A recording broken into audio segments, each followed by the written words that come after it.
Welcome to Sara tuition centre. நான் இப்போ 10th ஸ்டாண்டர்டுக்கு grammar 5 important topics சொல்கிறேன்னு சொல்லியிருந்தேன். அதோடைய டீடைல்டு எக்ஸ்பிளனேஷன் இப்போ நம்ம பார்க்கலாம். ஓகே ஸ்டூடெண்ட்ஸ், ஃபஸ்ட்டு நம்ம பார்க்க போகிறது டைரக்ட் ஸ்பீச். டைரக்ட் ஸ்பீச் அப்படின்னா exact word spoken by a person. அதாவது கொட்டேஷன் மார்க்ஸ்க்குள்ள அவங்க பேசின அந்த எக்ஸாக்ட் வேர்ட் வரணும். ஸ்ட்ரக்சர் பாருங்க, ஸ்பீக்கர் செட், அவர் சொன்ன வார்த்தை exact words. Examples, Ram said I am happy. அந்த ஐ எம் ஹாப்பி அப்படிங்கிறது எக்ஸாக்டாக ராம் சொன்ன அந்த word. The teacher said open your books. Open your books அப்படிங்கிறது தான் டீச்சர் சொன்ன அந்த எக்ஸாக்ட் வேர்ட்ஸ். எதுவுமே நம்ம மாற்றாமல் அவங்க சொன்னதை கொட்டேஷனுக்குள்ள எக்ஸாக்டாக கொடுக்கறது தான் direct speech. Indirect speech without using the exact word, அதாவது டைரக்ட் ஸ்பீச்சோட ஆப்போசிட். Without quotation marks. டைரக்டில் கொட்டேஷன் மார்க்ஸ் வரும், எக்ஸாக்ட் வேர்ட்ஸ் வரும். ஆனால் இன்டைரக்டில் எக்ஸாக்ட் வேர்ட் யூஸ் பண்ணக்கூடாது, கொட்டேஷன் மார்க்ஸ் யூஸ் பண்ணக்கூடாது. ஸ்ட்ரக்சர் பாருங்கள், ஸ்பீக்கர் செட், ஸ்பீக்கர் சொன்னது. தட் ரிப்போர்ட்டட் சென்டென்ஸ், நீங்கள் அந்த விஷயத்தை இன்டைரக்டாக சொல்கிறது. Ram said that he was happy, அதாவது இன்டைரக்டாக மாறி இருக்கு. The teacher told us to open our books, அதாவது நீங்கள் தேர்ட் பர்சன் கிட்ட போய் அவங்க சொன்ன ஸ்பீச்சை சொல்கிறீங்க. அதுதான் இதோட எக்ஸாம்பிள்ஸ். அடுத்து நம்ம பார்க்க போகிறது simple, compound, complex sentence. First simple sentence. அதில் a simple sentence has one subject and one verb. அதாவது it expresses one complete idea. சொல்ல வந்த விஷயத்தை சிம்பிளாக முடிக்கிறது தான் சிம்பிள் சென்டென்ஸ். அதில் ஸ்ட்ரக்சர் பார்த்தீங்கன்னா ஒரு சப்ஜெக்ட் இருப்பாங்க, ஒரு வேர்ப் இருப்பாங்க, ஒரு ஆப்ஜெக்ட். She plays tennis. ஷீங்கிறது சப்ஜெக்ட், பிளேஸுங்கிறது வேர்ப், டென்னிஸுங்கிறது ஆப்ஜெக்ட். அதாவது அப்போ SVO அந்த ஸ்ட்ரக்சரில் இருக்கிறது எல்லாமே simple sentence. The boy subject, is reading verb, a book object. அப்போது SVOவில் இருக்கிற அந்த சிம்பிள் சென்டென்ஸ் தான் உங்களுக்கு ஷீ பிளேஸ் டென்னிஸ் அப்படிங்கிறது. Next, compound sentence. Compound sentence has two independent clause joined by coordinating conjunctions. அதாவது ரெண்டு இண்டிபெண்ட் கிளாஸஸ் இருக்கும், அதை ஜாயின் பண்ணுறதுக்கு உங்களுக்கு நடுவில் இந்த கன்ஜங்ஷன்ஸ் வரணும். For example and, but, or, so, yet, for, இது போல் எக்ஸாம்பிள்ஸ். எக்ஸாம்பிள் பாருங்கள், I wanted to go out, அது ஒரு கிளாஸ். இட் வாஸ் ரெய்னிங் அப்படிங்கிறதும் ஒரு கிளாஸ். அப்போ ரெண்டு இண்டிபெண்ட் கிளாஸை இணைக்கிற வேர்ட் தான் பட் அப்படிங்கிறது. I wanted to go out but it was raining. Second example, he likes coffee, independent clause. She likes tea, another independent clause. Joining word and, he likes coffee and she likes tea. Two main clauses are joined together. இதுதான் compound sentence. Complex sentence. A complex sentence has one main clause and one more subordinate clause. அதாவது because, although, if, when, while, since, unless, though. Example பாருங்க, I stayed at home, இதுதான் main clause. Because அப்படிங்கிறத add பண்ணிட்டு it was raining அப்படிங்கிற subordinate கிளாஸை இதில் நம்ம add பண்ணணும். அப்போ இதில் மெயினாக சொல்ல வருது ஐ ஸ்டேட் அட் ஹோம் அப்படிங்கிறது தான். Second, although he was tired, அவன் டயர்டாக இருக்கிறது தான் இதில் மெயின் கிளாஸ்.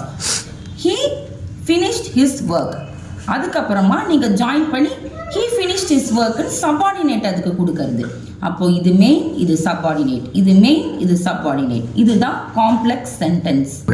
இப்போது நம்ம பார்த்த type clauses example, simple, compound, காம்ப்ளெக்ஸை கம்பேர் பண்ணி அதுக்கான எக்ஸாம்பிளை சிம்பிளாக சொல்லித்தரேன். Simple, one clause, she sings beautifully, simple முடிஞ்சிருச்சு. Compound, two main clause, she sang and every one clap. Complex, one main plus one dependent, she sang because she was happy. Next, active voice and passive voice. Active voice அப்படின்னா என்னன்னா, a sentence is an active voice when the subject performs the action. அதாவது சம்பந்தப்பட்ட சப்ஜெக்டே அந்த ஆக்ஷனை செய்யறது.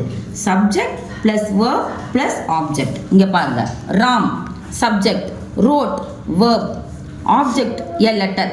அப்போ Ram wrote a letter, they built a house.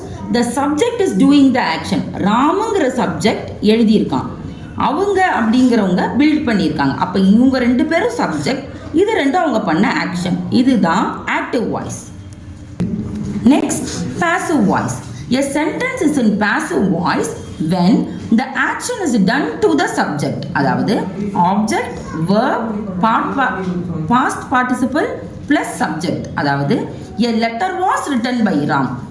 Ram எழுதினவர் பின்னாடி வந்துடுவார், அவர் செஞ்ச ஆக்ஷன் முன்னாடி இருக்கும். a house was built by them. House அப்படிங்கிறது அவங்க செஞ்ச வேலை, இது அந்த சப்ஜெக்ட். இப்படி ரிவர்ஸ்ல இருந்ததுன்னா அது passive voice. the subject receives the action. இங்க அடுத்ததா ரிப்போர்ட்டட் ஸ்பீச். ரிப்போர்ட்டட் ஸ்பீச் அப்படிங்கிறது உங்களுக்கு டைரக்டா கொடுத்துருப்பாங்க, அதை நீங்க இன்டைரக்டா ரிப்போர்ட் பண்ற மாதிரி எழுதணும். அந்த ரிப்போர்ட்ல நீங்க ஆல்ரெடி டைரக்ட் இன்டைரக்ட் உங்களுக்கு நான் சொல்லியிருக்கேன். அதில் எப்படி நீங்கள் சேஞ்ச் பண்ணணும், டைரக்ட் டு இன்டைரக்ட் மாத்துறப்போ எந்தெந்த டைப்பில் சேஞ்ச் ஆகும்னா, ஃபர்ஸ்ட் பாருங்கள், change of pronouns.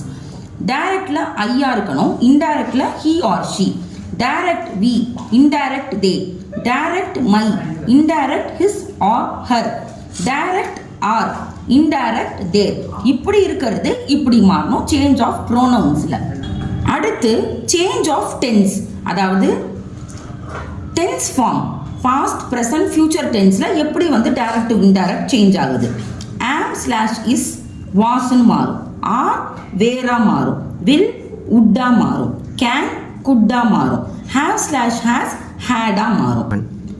தேர்டா change of time, அதில் டைரக்ட் இன்டைரக்ட். டுடேவாக இருக்கிறது இன்டைரக்டில் தட் டே, டுமாரோவாக இருக்கிறது இன்டைரக்டில் த நெக்ஸ்ட் டே, எஸ்டர்டேவாக இருக்கிறது இன்டைரக்டில் த ப்ரீவியஸ் டே, நவ்வாக இருக்கிறது தென், ஹியராக இருக்கிறது தேர். சேஞ்ச் ஆஃப் டைமில் உங்களுக்கு வர்ற ரிப்போர்ட்டட் ஸ்பீச்சில் மாற்றுறது. லாஸ்ட்டாக பஞ்சுவேஷன், அதாவது இப்படி ஒரு சென்டென்ஸ் கொடுத்துருவாங்க, we had ghost I said. இதை நீங்கள் பஞ்சுவேட் பண்ணணும். இதை கரெக்டான ஆன்சர் இங்கே எழுதியிருக்கேன் பாருங்கள். வி ஹேட் கோஸ்ட் கொட்டேஷனுக்குள்ளே கேப்ஸ் மாற்றிருக்கேன், கமா ஐய கேபிட்டலாக மாற்றிருக்கேன்.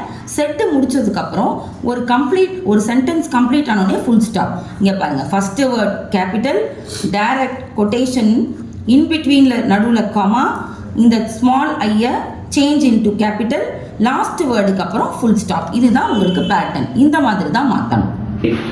ஓகே ஸ்டூடெண்ட்ஸ், இப்போ நான் சொன்னது உங்களுக்கு புரிஞ்சிருக்கும்னு நினைக்கிறேன். இந்த வீடியோ உங்களுக்கு பிடிச்சிருந்தது, யூஸ்ஃபுல்லாக இருந்தது அப்படின்னா நம்ம சேனலை லைக் பண்ணுங்க, ஷேர் பண்ணுங்க, சப்ஸ்கிரைப் பண்ணுங்க. உங்க ஃப்ரெண்ட்ஸுக்கு முடிஞ்ச அளவுக்கு ஷேர் பண்ணுங்க, அவங்களுக்கும் யூஸ்ஃபுல்லாக இருந்ததுன்னா ரொம்ப ஹாப்பி. தேங்க்யூ.